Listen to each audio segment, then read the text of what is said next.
Bueno, construcción sustentable. Dentro de lo que es el objetivo de eficiencia energética y reducción de consumos que nos planteamos en la provincia, estamos armando un trabajo muy interesante que tiene que ver con construcción sustentable, construcción bioclimática. La provincia de San Luis construye, el gobierno construye muchas viviendas sociales, viviendas que son para todo tipo de sectores sociales. Dentro de todo este amplio programa de construcción de viviendas, estamos empezando a trabajar con institutos especializados en esto, en que estas viviendas incluyan medidas bioclimáticas. Y esto es algo increíblemente que es increíble que no suceda en general, que no esté sucediendo, porque es medidas muy simples que pueden llegar a encarecer el costo de una casa en no más de un 10%, pueden generar un ahorro energético de hasta un 80%.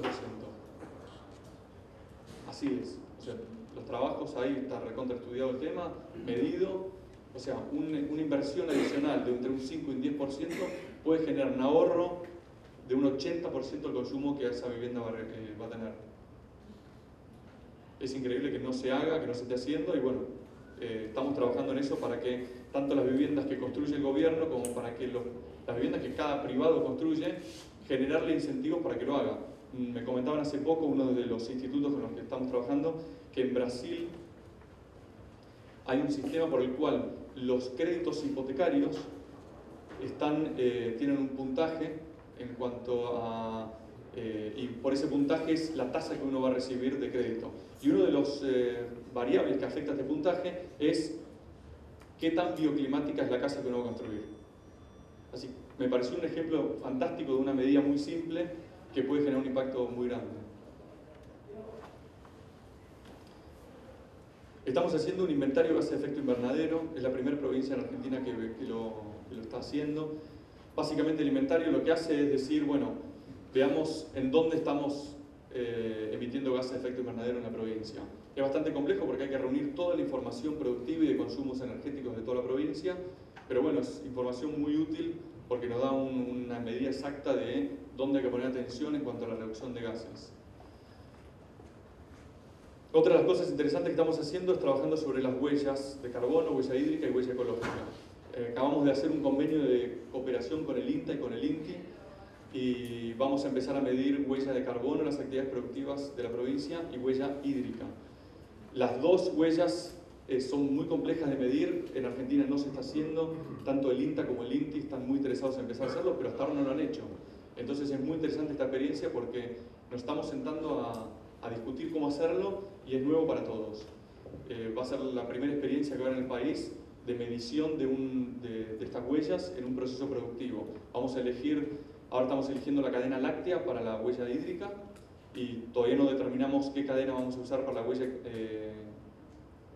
de carbono, pero bueno, la idea es tomar unas huellas en particular, unas cadenas productivas en particular y después tratar de replicarlo y llevarlo a las demás cadenas. Es un proyecto que nos parece clave porque con este proyecto de medición de huellas involucramos a las cadenas productivas de una manera que con otros proyectos cuesta más hacerlo. Siempre todo el sector productivo tiende a ver a la cuestión ambiental como una cuestión externa a sus procesos, externa a su accionar, y cuando uno introduce el concepto de huellas ecológica o hídrica o de carbono, se integra la variable ambiental con la productiva de una manera que es más perfecta y más profunda que con otros proyectos o con otros objetivos. En cuanto a la medición de la huella ecológica, estamos en contacto con una organización global, internacional, que se llama la Footprint Network Organization, y con ellos brindan asesoramiento a gobiernos de todo el mundo y bueno, esperamos lograrlo en conjunto. Finalmente, además de un montón de otras cosas que estoy dejando de mencionar, quiero leerles un par de indicadores. En San Luis el 95% de la población dispone de agua potable. Hemos plantado 9 árboles por habitante. Es la provincia con mayor volumen de agua embalsada por habitante. Se construye un dique por año y no se permiten embarcaciones a motor. San Luis tiene un 90% de cobertura en zonas urbanas de red cloacal. Es la primera provincia en implementar un inventario de gases de efecto invernadero y destina cerca del 7% de su Producto Bruto Geográfico para la gestión ambiental integral. Dejé de contar un montón de cosas que estamos haciendo, para hacerlo breve, pero bueno, si en alguna de las preguntas surge, con mucho gusto lo podemos contar. Gracias.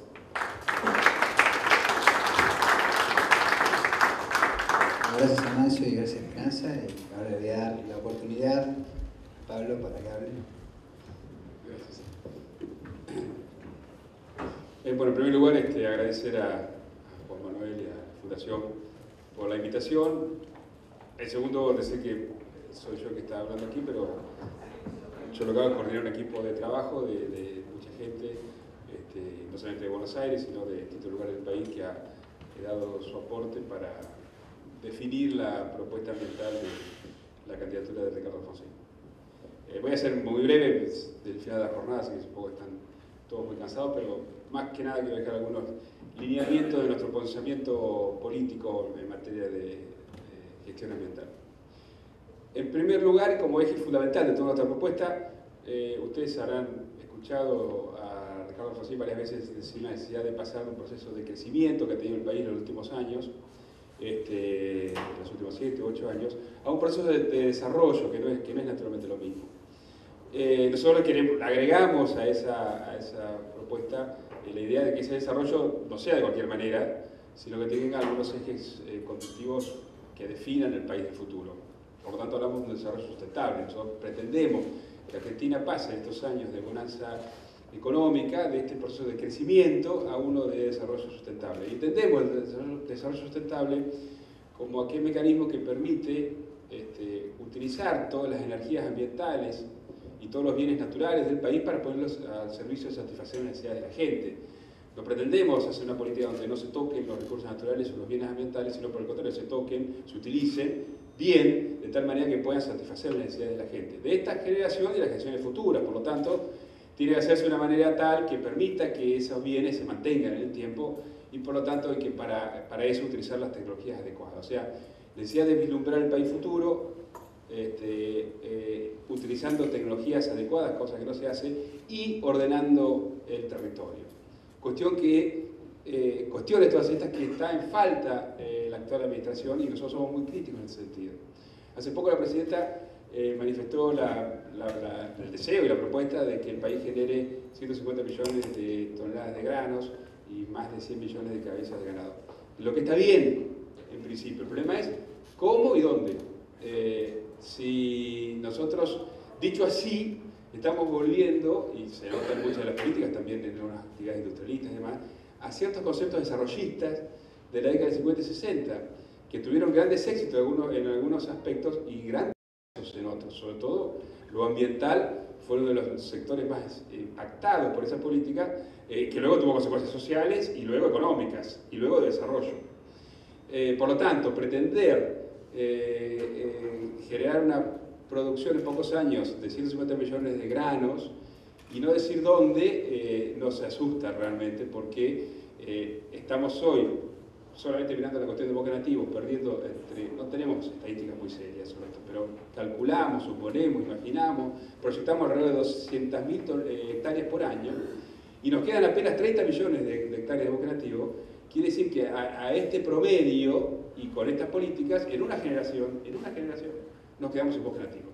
Quedarnos sin bosque nativo significa quedarnos sin muchas cosas, sin biodiversidad genética, sin suelos en muchos lugares, sin capacidad de hacer turismo, en fin, nos quedamos con buena parte de la riqueza natural argentina si no se cambia esta percepción. Por lo tanto, para nosotros, definir desarrollo sustentable y definir una política de ordenamiento del territorio es fundamental. Y para eso nosotros también aspiramos a que se genere mucha más producción agropecuaria, pero también poniendo límites al avance de la frontera agropecuaria y definiendo, por ejemplo, que preservar lo que nos queda de bosque nativo es una política definitiva, digamos. Nada más es más prioritario que defender lo que nos queda de bosques nativos.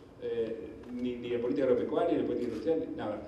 En función de que para un país que tenga aspiraciones de ser serio para adelante y poder utilizar lo que yo decía antes, tecnologías adecuadas, inversión en inteligencia, es necesario contar con recursos naturales, que son los pocos que nos ponen.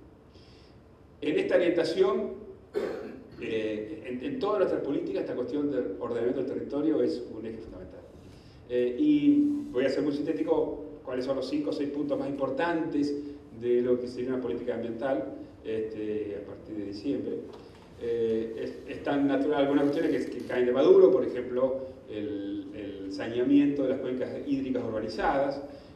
Naturalmente, todos los que están aquí lo conocen, el impacto social que tiene las cuencas hídricas, como en el caso de Matanza Riachuelo, Reconquista, Luján, Salí, donde otra vez es necesario ordenar el territorio para definir la posibilidad de hacer algunas actividades en algunos lugares y en otros no, poner límites a determinadas actividades económicas y proponer políticas de saneamiento inmediatas.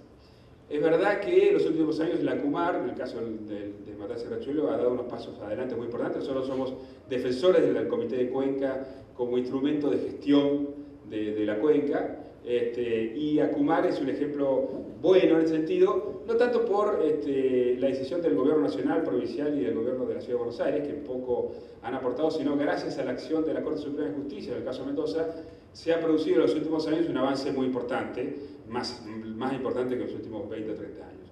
En ese sentido nosotros defendemos absolutamente lo ha hecho por la Corte y pretendemos mantener en este sentido ese accionar.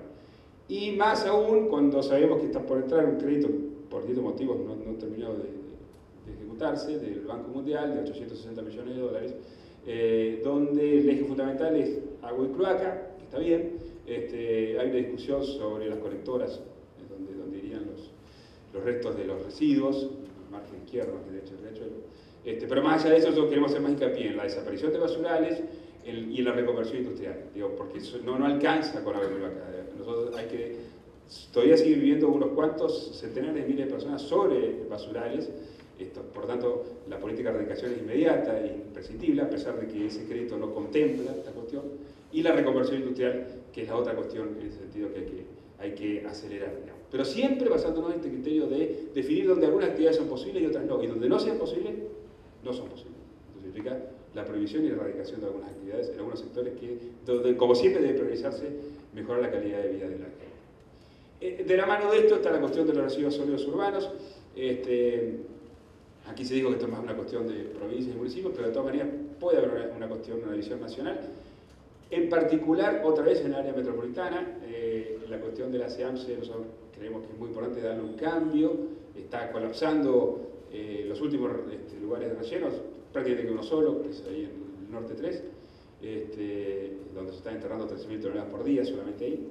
Por lo tanto, es necesario convenir esto. Nosotros planteamos la idea de terminar con los grandes rellenos, la cuestión de la metropolitana, ir a los pequeños ecoparques donde se disponga de una fecha de inicio y de cierre de cada relleno, donde pueda haber lugares de recopilación de materiales, reciclaje, reutilización y usar tecnologías modernas para ir disminuyendo volúmenes. Y en el interior del país, donde el problema más son los basurales a cielo abierto, más que los grandes rellenos, ahí sí ayudar a la erradicación de los basurales que en el interior del país generan un impacto sobre la salud parecido al del agua que generan en el área metropolitana o en Reconquista. El impacto sobre la salud que generan los basurales a cielo abierto es similar. Por lo tanto, tiene que haber un programa nacional de ayuda, porque los municipios en general no pueden, no tienen recursos económicos para esto, para erradicar los basurales a cielo abierto. Que en el caso de la provincia de Buenos Aires, el 90% de los distritos del interior de la provincia tienen este problema, tienen basurales a cielo abierto. Solamente las grandes ciudades están empezando a resolverlo, transformándolo en relleno, pero el resto